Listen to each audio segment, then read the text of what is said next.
자, 인간이 태어나서 우리는 태어나서 행동을 잘하고 못하고의 판단이 아니라 우리는 본질상 진노의 자녀, 죄로 태어났기 때문에 그냥 땅의 짐승은 기고 식물은 멈춰 있고 하늘의 새는 날고 그런 것처럼 그냥 본질이 우리는 죄예요, 죄. 그래서 지옥을 갑니다. 그렇기 때문에 지옥이 있다는 걸 안다면 인생 목적은 딱 하나죠. 지옥까지 않는 거예요.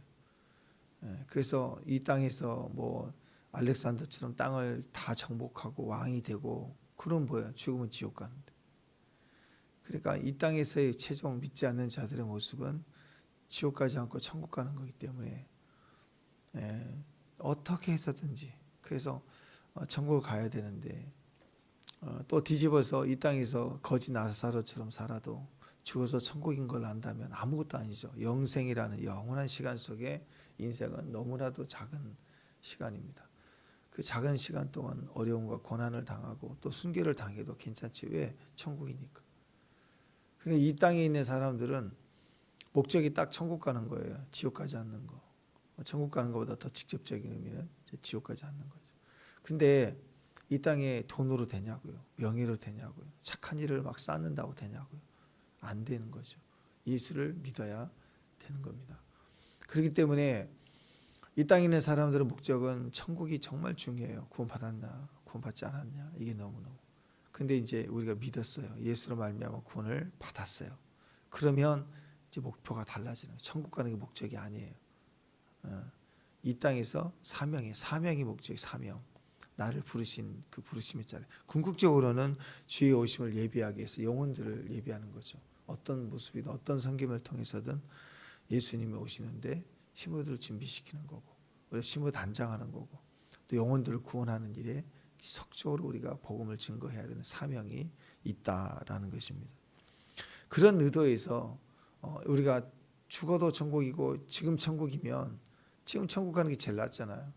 그러려면 전능이라는 단어가 이 땅에 필요 없어요. 그냥 천국 가면 되잖아요. 예수 믿고 영접하면 꽥 죽어서 천국 가면 돼. 그게 제일 나은 거예요.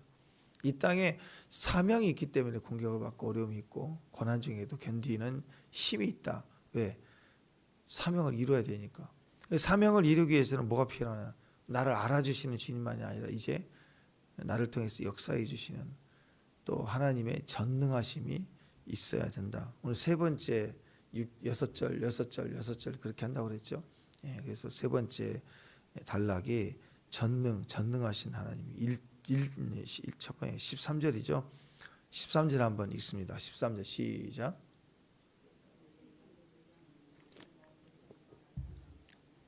네. 자, 내장을 지었다. 내장.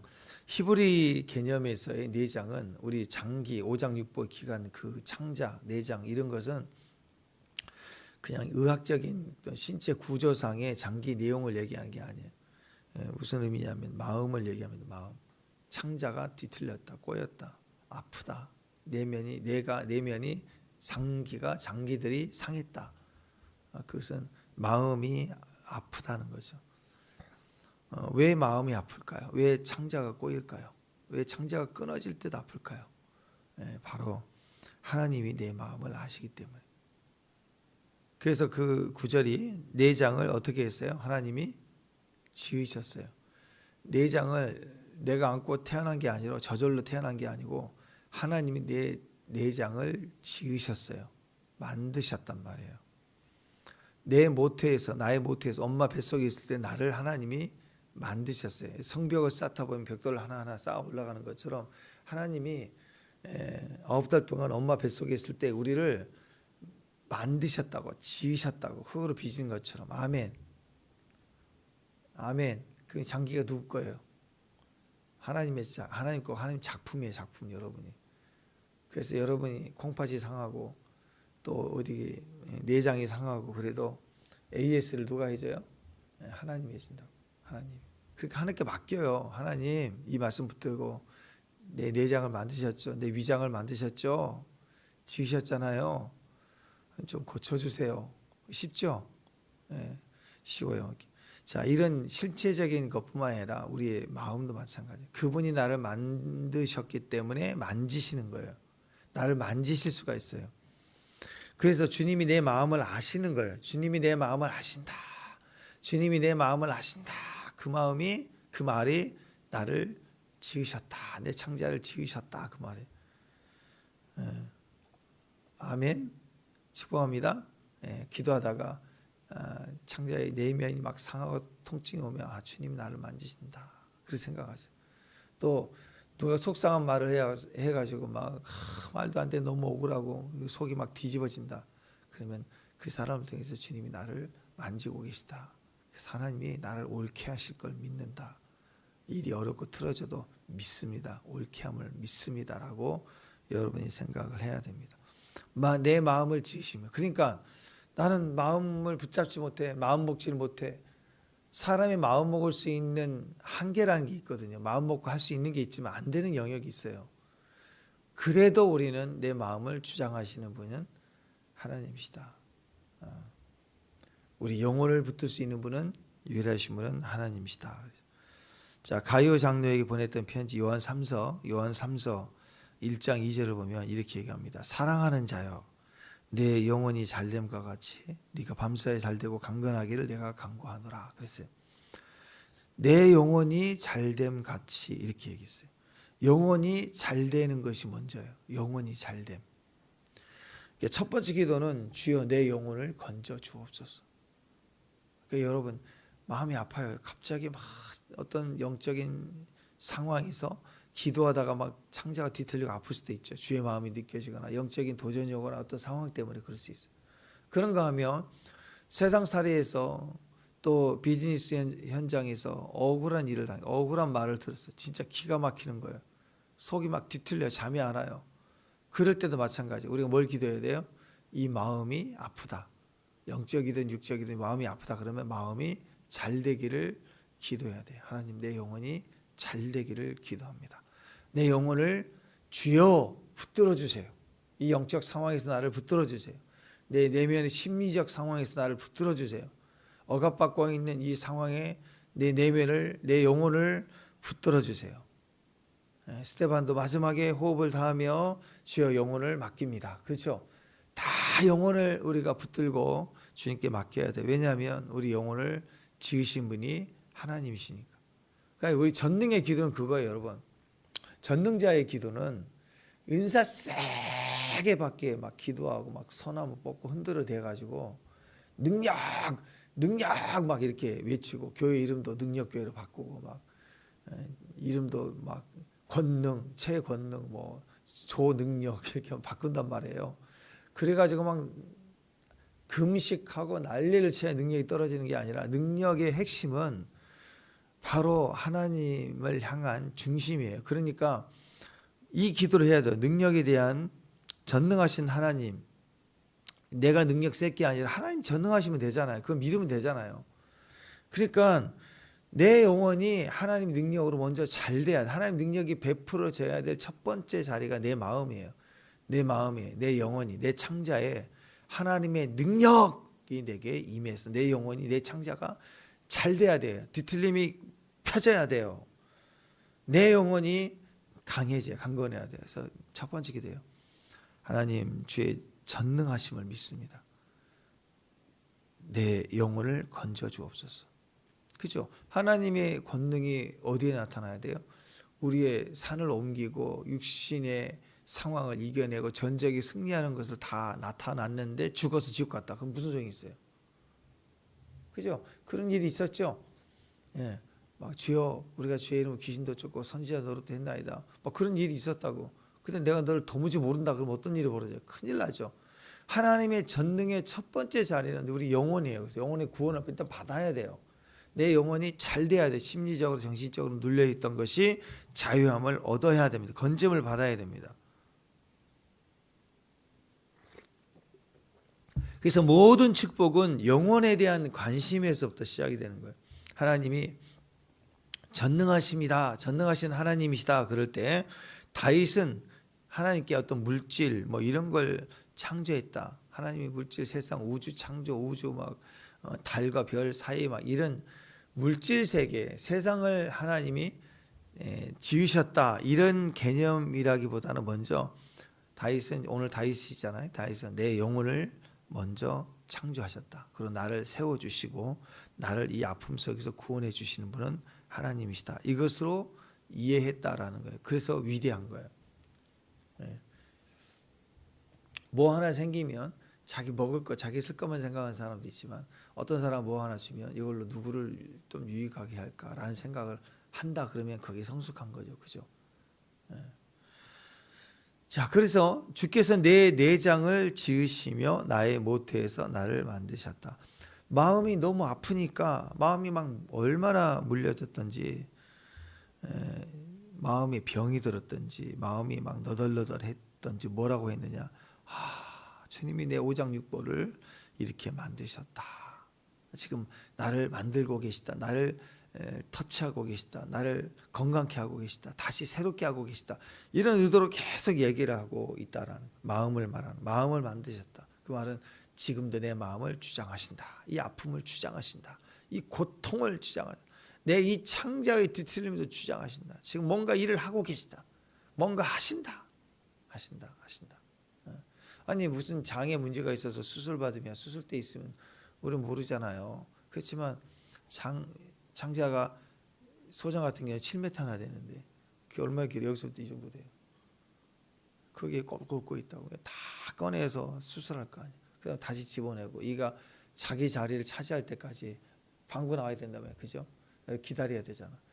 그처럼 하나님이 이 과정에서 나를 깨닫게 하실 때도 있지만 마취돼서 깨닫게 못하게 하실 때도 있는 것처럼 우리를 수술하고 수술 후유증이 일어나지 않도록까지 다 완벽하게 병원에서 이렇게 준비해서 나오는 것처럼 하나님이 내 내장을 만드셨기 때문에 지금도 치료하시고 다시 위치를 만드시고 불필요한 것은 잘라내고 하시면 지금도 내 마음에 어떤 마음들을 끄집어내시고 드러내서 치유하시고 깨끗하게 하시고 찌꺼기 빼내시고 지금도 그렇다는 거예요. 하나님 내 마음을 주장해 주옵소서. 하나님 내 영혼을 만져주시옵소서. 그게 전능하신 하나님. 누가 내 마음을 만질까요? 생각해 보세요. 답답하잖아. 누가 내 마음을 알아요? 내 마음을 아시는 분이 내 마음을 만질 수가 있어요. 내 창자를, 내 육신 조직까지 다 하실 수 있다. 비록 엄마의 모태에 있었지만 엄마가 만든 건 아니잖아요. 그죠? 여러분이 아이 낳으실 때 어땠어요? 여러분이 애를 막 조직했나요? 아니죠. 어떻게 했어요? 좋은 것만 먹었잖아요. 좋은 거 먹고 보호하고 자고. 아이를 지으시고 만드시는 분은 하나님이셨다. 네. 자, 하나님은 항상 높은 수준에 계시다. 높다, 높이 계시다. 이게 항상 물질의 개념이 아니라 영적인 거잖아요. 영적인 능력을 우리가 갖기 위해서도 마찬가지입니다. 하나님의 말씀이 내 안에 명령으로 들려와야 돼요. 그리고 내가 순종해야 돼요. 명령, 그럼 내가 순종, 그럼 전능성이 드러나요. 그래서 그 마음의 자리를 하나님으로 영접해드리고 내 마음을 주장하시고 치료해드리도록 우리가 엎드리면 그 고난 상황에 진짜 저 원수 때문에 뒤틀렸는데 하나님이 그 원수를 용서하라 그럴 수 있잖아요. 그럼 내가 뒤틀리더라도 그 말씀에 순종을 해야 내 영혼이 잘 되는 거예요. 보이는 상황에서는 질 수 있어요. 보이는 상황에서는 악인이 승리할 수 있다고. 근데 그 승리한 악인을 내가 용서까지 해줘야 돼. 화가 나죠. 근데 용서 안 하면 어떤 일이 벌어지죠? 나는 저 용서 안 할 거야. 근데 악인은 점점 승승장구한다니까. 근데 나는 그 악인에게 실패해서 그 악인을 용서 안 해줄 거야. 그러고 있으면 어떤 마음이 들어요? 혼자 정신 승리하고 있는 거예요. 멘탈 승리하고 있는 거 부끄럽잖아요. 말도 못하고. 그 이기는 게 아니라고 꽁 해가지고 그 원수보다 못한 내면의 수준으로 떨어지는 거라고. 하나님의 이름으로 비록 억울하지만 용서하라. 그러면 용서를 결정하면 내 내면의 승리가 진짜 멘탈 승리가 아니라 영혼의 승리가 되면 전능하심 나를 치료하신다고. 그리고 나를 통해서 뒤집어놔요. 이제 세상을 뒤집고 하나님이 제대로 바꾸어 놓으신다는 거예요. 그래서 명령과 순종이, 그래서 결정적인 순간에는요 말씀에 따라서 내가 가야지 안 되거든요. 그때는 명령이거든요. 명령. 억지로라도 나를 순종해서 거기를 선택을 해야 돼요. 그때 그 고지가 넘어가요. 그때 하나님의 전능성이 나를 넘어가는 거예요. 내가 그 고지를 못 넘어가면, 명령으로 받지 않고 그냥 나를 위한 말씀으로만 찾아서 읽으면 그 고지를 못 넘어가요. 그 마지막 고집을 넘어가려면 내게 지금 주시는 환경에 대한 명령을 말씀대로 딱 지켜낼 때, 나를 꺾어서 명령이니까 지켜내면 하나님이 나를 넘어가요. 그게 전지전능하신 하나님의 역사예요. 그래서 기을 우리가 성경에는 기적이 일어났다 그런다. 기적이 없는 것은 우리가 하나님의 말씀에 명령으로 들리는 말씀이 없기 때문에 그래요. 대부분 그냥 위로, 그냥 이렇게 그런 말씀이에요. 그러면 근데 그 영역을 넘어서 이제 사명, 명령으로 받아지는 말씀으로 보여진다. 그러면 그 사람의 삶에 기적이 점점 나타나기 시작합니다. 요한복음 2장에 보면은 예수님의 첫 번째 기적이 뭐가 있었어요? 가나 혼인잔치에 기적이 있었죠. 그때 마리아가 어머니 모친 마리아가 뭐라고 그랬어요? 너희들에게 무슨 말씀을 하든지 너희는 그대로 하라. 뭐예요 이건? 명령이죠. 어떤 상황에서든 명령하면 그대로 묻지 말고 따지지 말고 순종하라 그랬어요. 명령과 순종입니다. 그랬더니 연회장에서 세상이 잘 나가는 사람, 똑똑한 사람, 연회장부터 포함해서 거기 유지들, 권세 있는 자들은 뭔 일이 일어난지도 몰라요. 그죠? 술이 떨어졌는지도 모르고 술이 좀 부족하다, 늦게 나온다 정도였겠죠. 그리고 이제 여러 상황들에서 술을 제공해야 될 사람들은, 하인들은 큰일 난 거예요. 그럴 때 어떻게 했어요? 이게 물이 포도주로 변하게 된 기적을 누가 알았느냐? 아무도 몰랐지만 물도원 하인들은 알더라 그랬어요. 물도원 하인들은. 마지막 때 기적과 능력의 사람들이 어떤 사람이에요? 어떤 사람들이 하나님의 전능하심, 기적을 맛보고 알 수 있을까요? 물도 오는 거예요. 명령에 순종하는 사람들만 아는 거지 다른 사람들은 몰라요. 연회장에 모였던 세상에서 잘 나가는 사람들은 뭔 일인지는 몰랐지만 물도온 하인들은 알았다라는 거예요. 물도온 하인들의 특징이 뭐예요? 순종이죠. 명령하고 명령에 순종했던 사람들. 그래서 우리가 이 물도온 하인들의 고백이 있어야 돼요. 그런 순종이 있어야 됩니다. 순종한 하인. 그들은 알게 되더라. 매일 말씀을 이렇게 위로로, 권면으로, 설명으로 듣지 말고 성경을 읽을 때 명령으로 들어야 돼요. 성경책에 밑줄을 긋는다 그러면 깨달아지는 거. 좋은 말씀. 여기다 밑줄을 그었던 신앙을 이제 벗어나야 돼. 집안을 벗어나고 사회적으로 역할을 할 수 있는 성인으로 성장하는 것처럼 내 좋은 말씀, 은혜 받은 말씀만 짝짝 끊는 게 아니라 하나님 뜻도 내 안에, 그렇죠, 내 나를 은혜스럽게 하는 말씀의 키를 잡아서 하나님 뜻을 내가 딱 믿음으로 선포할 수도 있지만, 어떤 분들은 그런 은혜가 중요한 게 아니라 하라, 용납하라, 너는 가라, 막 이렇게 적극적인 명령에 밑줄이 그어지는 사람이 있다고. 뜻이 거기에 있는 하나님 뜻을 이렇게 우리가 이렇게 선포할 때도 보면 하나님 뜻이 이렇게 명령으로 쓰여진 사람들이 있다고. 자기가 그 수준이 되는 거예요. 물도온 하인이 되는 거예요. 그 사람들을 통해서 전능성이 나타나는 거라고. 전능하신 하나님, 그러면 그냥 책상에 앉아서 밑줄을 긋고 있고 또 예배당에 앉아서 기도하면서 계속 전능하신 하나님, 전능하신 하나님, 전능하신 하나님. 그래서 전하, 막 교회 와가지고 전하, 입으로 그냥 전하, 전능하신 하나님, 전하. 이거 계속 나팔부터 따따따 하고 다니면 됩니까? 그럼 되나요? 아니죠. 입으로 할 게 아니라 명령과 순종입니다. 내가 믿는 하나님이 전능하신 하나님이시다. 그러면 그걸 깨달아지기 위해서 전하, 전하, 통초가 없어서 전하 이런다고 된 일이 아니라 집에서 할 일, 직장에서 할 일, 사람에 대해서 할 일, 교회에서 할 일에 대해서 우리가 하시는 말씀에 대해서 충성하고 순종해야 돼요. 그게 전능하신 하나님 베풀어진 역사라고. 그래서 헌심이 아니라 헌신이라고 그랬잖아요. 반복적으로, 이게 한 번만이 아닙니다. 말씀에 대한 순종, 충성은 한 번만이에요. 성경에 얼마나 많은 말씀이 있어요. 얼마나 많은 명령이 있어요. 반복적으로 계속 되어져야 됩니다. 왜냐하면 우리의 거듭남은 한 번의 경험이 아니죠. 이제 시작된 거예요. 거듭났다 그러면 믿지 않는 자들에 있어서는 결론이죠. 이제 구원을 받은 거예요. 그렇지만 우리가 아이를 태어날 때 생각해 보세요.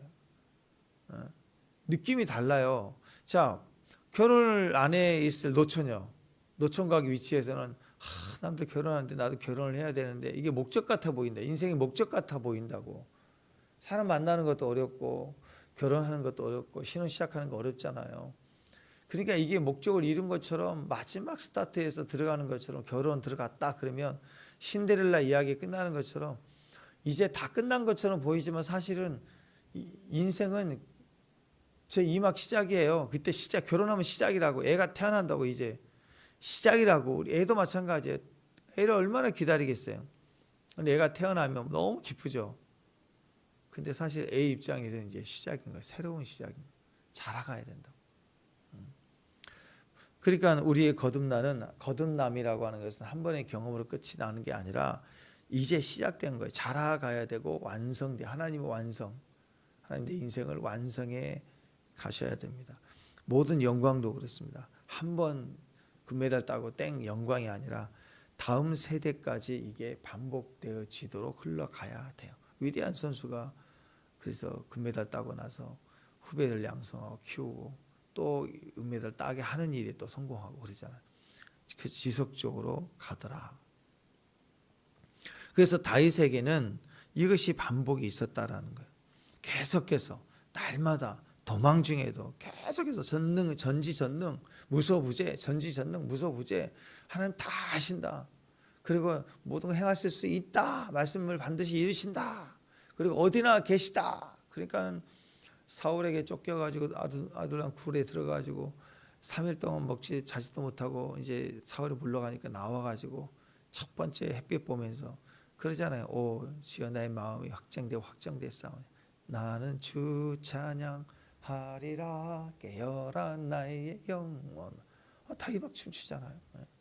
항상 주님이 동굴 속에도 계시고 폭풍 속에도 계시고 나의 형통한 날에도 계시고 꽃들 사이에서도 계시고 가시덤불 사이에서도 주님이 계시고 언제든지 하나님 계시다. 다윗의 시를 보면 다 그 얘기예요. 무소부재 전지전능. 이거 가는 곳마다 때마다 항상 그 고백이 있었다. 이것이 그의 영성이 되어버렸어요. 영성. 시편을 쭉 읽어보시면 계속 나와요. 다른 시편 기자들이 쓴 것도 다 맞아요. 전지, 전능, 무소부재 하나님 찬송하고 찬미하고 있더라. 마찬가지입니다. 우리도 어려움이 있을 때 그때 무너지는 게 아니라 오히려 그 어려움 속에 이 창자가 뒤틀릴 때 누구 때문이야 그러지 말고 하나님 나를 조직하시고 만지시는 분이시다. 지금 이 일도 옳게 하실 거야. 나를 만지십니다. 내 영혼이 잘 되기를 기도합니다. 오늘은 약간 이기적 기도를 해보세요. 우리는 지금까지 중보기도 그의 나라와 의를 했지만 오늘 기도할 때는 여러분 내 영혼이 잘 되기를 기도하십시오. 하나님 내 영혼을 붙들어 주세요 하고 기도하십시오. 19절에서 24절까지의 내용이 이제 우리 자아가 성장해 가는 거죠. 이렇게 전지 하나님 날 다 하신다. 하나님 모든 걸 행하실 수 있다. 주님 어디나 계시다. 이 고백과 찬양이 계속 되다 보면 어떤 일이 벌어집니까? 내가 이렇게 지혜로 하늘의 시각과 지혜를 가지게 돼요. 그래서 균형을 이루게 안정된 삶. 그래서 폭풍 속에서도 길을 가게 돼요. 피하라 숨어라가 아니라 어려움과 고난 중에도 있어요. 균형을 맞춰요. 내가 믿음에 단단히 서기 하나님의 지혜를 가지고 하나님의 눈동자를 가지고 또 나에게 잔치의 날이 계속되면 거기 미쳐서 술 먹다가 팩 꼬그라 죽고 그러지는 않아요. 잔치의 날이 될 때도 균형을 맞춰요.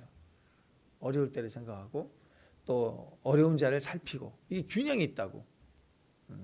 어려움은 어려운 대로 칵 죽어버리고 잘 되면 잘 된다고 까불다가 팍 쓰러지고 이렇게 한 번에 가는 사람들이 아니라고.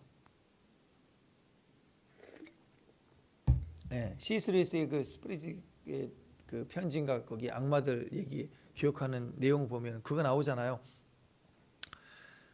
막 핍박하고 막 악한 일을 했더니 그 고참 마귀가 와서 야단을 쳐. 막 야단을 치는 거야. 너 왜 이렇게 실패하려고 그러니?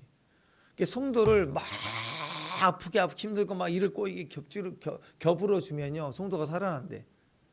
적당히 괴롭혀야 된대. 그리고 진짜는 계속 괴롭히만 주면 안 된대. 오히려 잘 되게 해줘야 됩니다. 잘 되게 해주면 거기서 지가 무너진대. 그래서 고참이 막 야단쳐요. 너 그렇게 하면 안 된다고. 우리 마귀를 못하는 거라고. 그래서 마귀가 우리가 계속 괴롭히면 우리가 너무 살아난다는 걸 알기 때문에 너무 잘 되게 해야 된다고 막 야단을 치는 교육 과정이 있어요. 그러니까 여러분 우리가 명심해야 돼요. 마귀도 아는 이 사건이에요. 우리가 명심해야 될 것은 잘 될 때 균형 필요하고 어려울 때도 당연히 균형이 필요하죠. 하나님 의지해야죠.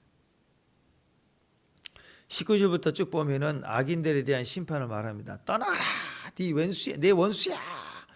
내가 심히 그를 미워하나이다. 하면서 원수에 대해서 얘기해요. 그러니까 너무 힘들다는 거죠. 너무 힘들다. 신앙생활을 하다 보면 하나님을 믿습니다. 하나님 믿습니다. 하나님 믿습니다. 막 하다가 능력이 나타나면 갑자기 나도 모르게 어느 순간 내가 하나님이 돼버리는 경우가 나와요. 선악과 따먹는다고. 우리도 따먹게 돼 있어요. 계속 하나님 믿는다 가다 보면 나도 모르게 선악과를 따먹어요. 어떤 경우냐면 하나님은 그러다 어느 순간 갑자기 내가 기준이 되어버려요. 하나님 의지하고 믿고 왔더니 대부분 하나님 이렇게 하시네. 말씀대로 되네. 그러면서 말씀대로 되네가 경외함이고 깨달음이 와야 되는데 말씀으로 되네. 그러니까 말씀대로 되니까 내 말대로 되는 거야. 그래가지고 누구한테 얘기할 때 너 이거 해 저거 해. 내 말 안 들으면 말씀대로 안 되는 거야. 이게 어느 순간 아주 자연스럽게 될 가능성이 높아요. 그래서 우리가 내가 보는 환상, 내가 보는 꿈은 절대적 힘을 갖습니다. 궁예같이 되어버리는 거예요. 누구도 안 들으려고 해요. 그건 잘못된 영이 들렸다라기 표현보다 그 표현보다는 내가 선악과를 따먹고 선을 넘은 거예요. 축사에서 될 일이 아니라니까. 대화가 안 돼버리니까 이단에 대해서는 대화를 하는 게 아니라고 그랬잖아. 한마디 훈계하고 떠나보내라고 그러잖아요. 안 되는 거예요. 왜? 넘어갔으니까. 하나님의 이름으로 말하고 하나님 말씀이 그렇다고 하면서 막 무슨 말을 하는데 들어보면 사실은 하나님의 이름을 빙자해서 하고 있는 거예요. 내가 하고 있는 거라고. 그 수준으로 가면 큰일 납니다. 하나님이 말씀하지도 않았는데 하나님이 그래놓고 내가 막 판단해.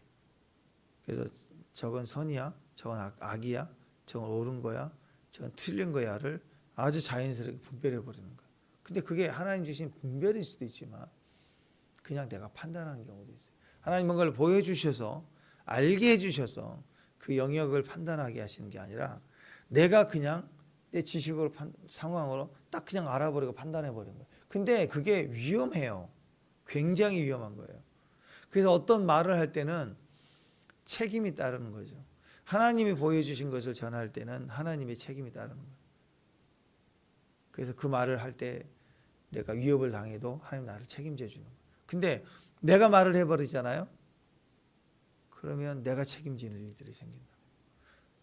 그러니까 이 말을 했을 때 하나님 책임져 주신다. 그게 확신이 있으면, 다시 말해서 하나님 보여주신 거라면 그냥 내가 확신 있게 얘기를 해야 돼요. 틀려도 해야 된다. 하기 싫어도 해야 되고 틀려도 해야 돼요. 저는 가끔씩 보면 진짜 위대한 선지자들이 별거 다 진짜 하나님 뜻에 있어서 기가 막 혼자만에 있는 그런 일들도 이렇게 얘기를 하면서 그 사람 돌아오기를 예언하고 막 이런 정말 두리뭉실 예언한 게 아니라 진짜 정확하게 마치 보는 것처럼 예언했던 그런 선지자들도 또 이상한 예언을 한 경우가 있었거든요. TB 아시아 같은 경우도 분명히 하나님께 쓰임 받은 사람이라고 다 인정을 하지만 코로나가 그때 겨울 되면서 시작이 됐잖아요. 근데 4월이면 끝난다 이렇게 했는데 안 끝났잖아요. 나는 그걸 통해서 그분이 선지자라고 믿는 거예요. 왜냐하면 틀려요. 선지자 중에 틀린 예언은 뭐 요나도 그렇고 틀린 사람이 얼마나 많아요. 근데 자기가 받은 거면 우리 같은 무명은 해도 누가 알아주지도 않아요.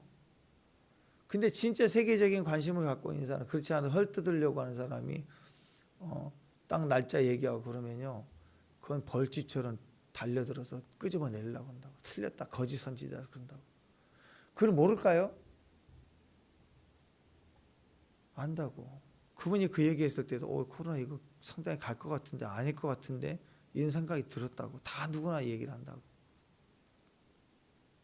근데 그분은 그분이 인간적으로 몰랐을까? 알면서도 하나님 주신 거면 그냥 얘기를 해야 돼. 거짓 선제 얘기해요. 그래 난 틀린 자다. 틀리면 또 미안하다. 그러면 되는 거잖아. 인간입니다 나는. 이 생각을 해야 된다. 다 절대적일 수 없어요. 어떤 예언이 맞아. 트럼프 그 총 암살 오른쪽 귀 뚫고 지나가는 거 예언했던 그분도 그래요. 다 맞는다고 할 수 없어요. 3개월 전에 그 예언을 맞았지만 다 맞는다고 할 수 없다. 중요한 건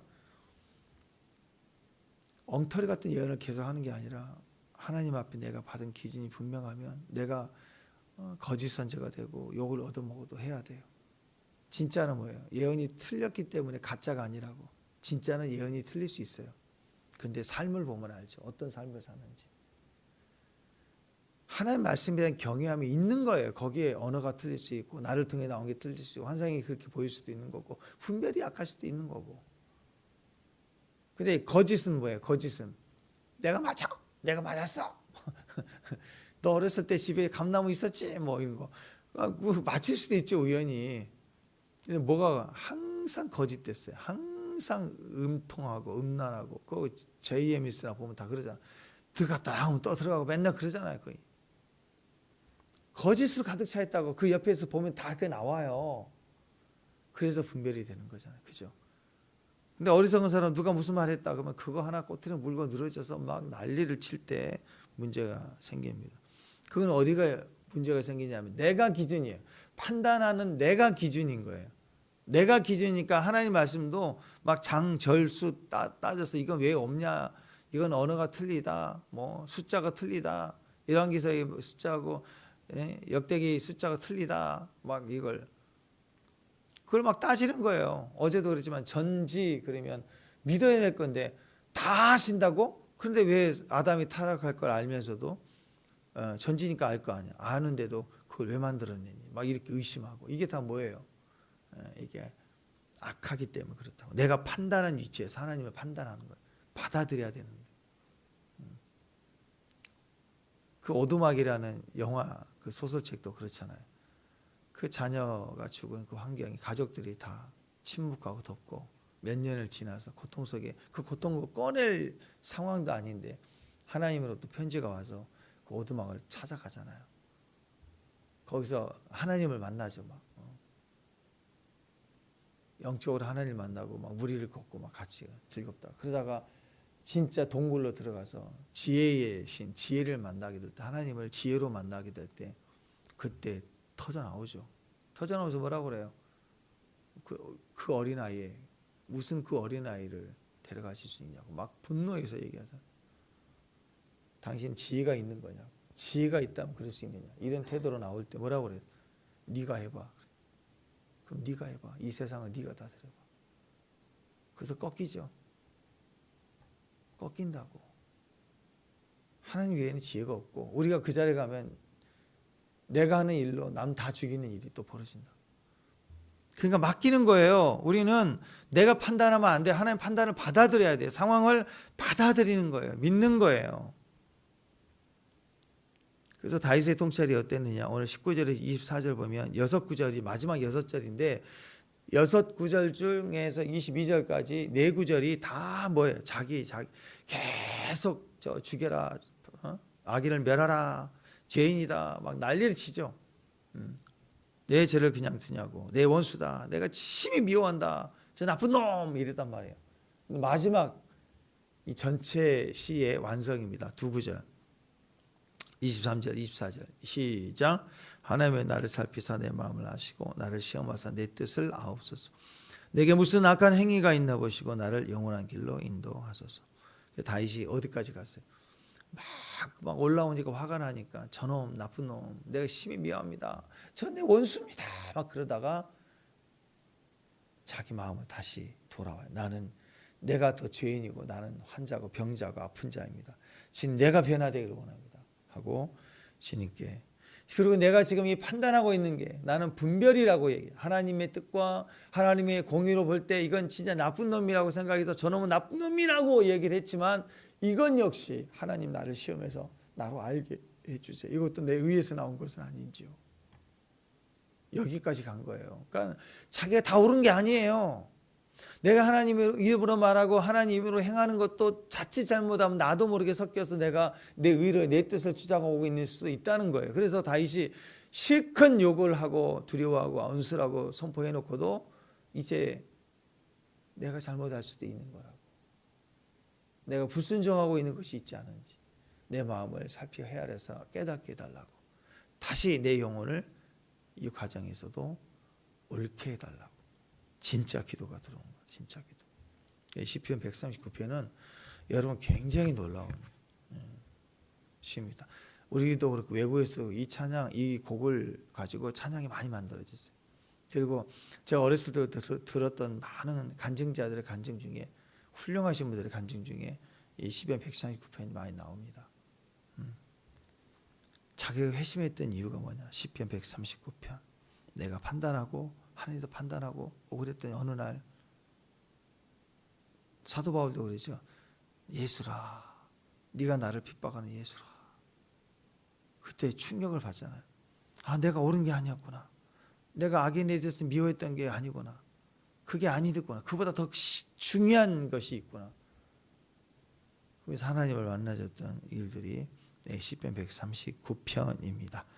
나를 진짜 확인할 수 있고 나를 시험할 수 있는, 그래서 진짜 기도는 악인의 멸망이 아니라 내 영혼을 붙들어 주세요. 나를 살려주세요. 내게 무슨 악한 행위가 있나 보시고 나를 영원한 길로 인도하소서. 악인을 확인하고 악인을 색출해서 악인을 죽이는 일이 아니라 내 영혼이 나를 영원한 길로, 내 영혼을 영원한 길로 인도해 주세요. 그게 제일 중요한 거 아니에요? 그죠? 주의 뜻을 이루어 달라. 그래서 우리 시편 139편 말씀을 가지고 기도할 때 우리가 다 우리 자신을 확인할 수 있는, 시험할 수 있는, 또 우리 영원한 길로 갈 수 있도록 기도할 수 있는. 그래서 어제 기도하다가 막 웃는 일이 생기기를 바랍니다. 기도하다가 막 웃음이 터져버리는 일들, 문이 열리는 일들, 그런 귀한 종들 되시기를 주님의 이름으로 축원합니다. 기도합니다. 나보다 나를 더 잘 아시는 주님, 어찌 그리 주의 생각이 보배로우신지요. 주의 생각이 내게 어찌 그리 사랑스러운지요. 오늘도 그의 뜻을 행하시옵소서. 우리를 영원한 길로 인도해 주옵소서. 예수님 이름으로 기도합니다.